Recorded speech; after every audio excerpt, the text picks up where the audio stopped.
Kazibari heritage স্টেটে আপনাদেরকে স্বাগত।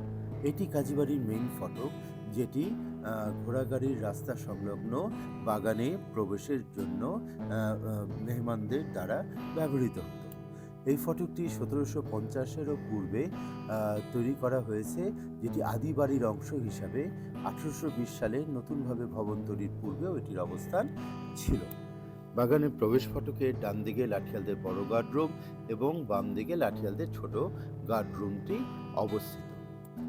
1943 সালে রায়টের বছরগুলোতে আমাদের 29-30 নম্বর কলতা বাজারস্থ বাসার দুটি এবং ঘোড়াগাড়ির জায়গা সহ জায়গাটি শ্রমিক শ্রেণী দ্বারা দখলকৃত হয়ে গেলে আমার দাদা কাজী আব্দুল মতিন সাহেব এই গার্ডরুমের পিছনে ঘোড়াগাড়ির রাখার জায়গা এখানে তার সেই সানস্টার মুনস্টার ঘোড়া দুটি থাকত। যার মিউনিসিপ্যালিটি রোড থেকে কাজী আব্দুর রৌফ সাহেবের বাগানের ফটক পর্যন্ত এই রাস্তাটি কাজী আব্দুর রৌফ রোড নামে ব্রিটিশ সরকার 1921 সালে নামকরণ করে দেন এবং বোঝার সুবিধার্থে একটি ম্যাপের মাধ্যমে পুরো জিনিসটি দেখানো হয়।